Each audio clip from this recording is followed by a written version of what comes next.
ఇస్తాను బలిజల కోసం అంటాడు. కానీ ఒక ఆడ మనిషి కూడా తిరిగిన అమ్మ అమ్మ అంటున్నాడు. ఇన్ని రోజులు అడుక్కుంటాను, ఎన్నోసార్లు బాధ అయిపోయినాను. వద్దునైనా నా సొత్తు వాళ్ళకి నేను తీసిచ్చాను, వాళ్ళ డబ్బులు వాళ్ళకి ఇచ్చేయాలనేసి.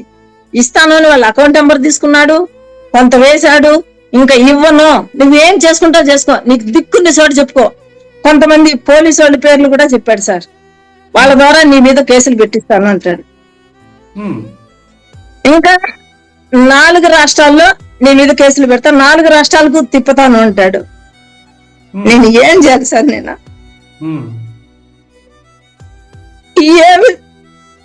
ఎందుకు మధ్యలో తీసిచ్చి నేను చాలా ఇబ్బంది పడుతున్నా. ఎవరో కదా మా అన్న హాస్పిటల్కి వెళ్ళాలి, అది కూడా చూపించాను. అది కూడా చెప్పితే కూడా అంత ఏమి కానీ పెద్ద మనుషులు పెట్టి మాట్లాడాను. 5 నెలలు టైం తీసుకున్నాడు. 5 నెలల తర్వాత అడిగితే ఇవ్వనంటాడు, నాకు ఇవ్వనంటాడు, పెద్ద మనుషులకి ఇస్తానంటాడు.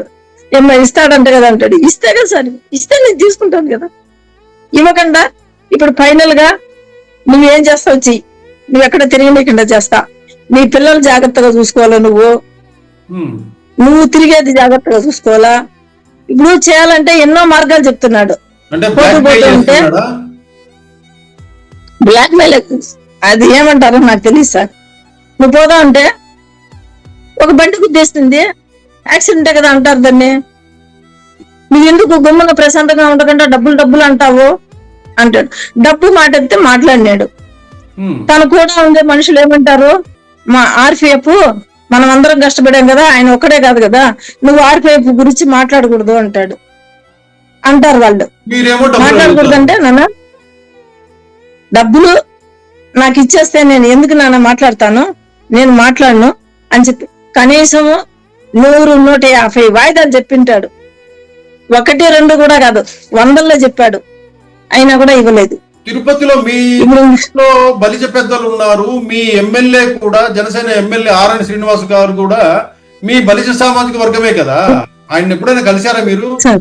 ఆ ఎమ్మెల్యే గారిని కానీ, అక్కడ తిరుపతిలో బలిజ సామాజిక వర్గానికి సంబంధించిన పెద్దలు ఉన్నారు, వాళ్ళని కలిసి చెప్పారా? సార్ నేను ఈ విషయంగా వెళ్ళాను సార్. నేను ఆర్పిఎఫ్ కోసం 3 నెలలు నేను ఎలక్షన్ అప్పుడు నా సొంత డబ్బులు పెట్టుకొని తిరిగాను సార్ నేను.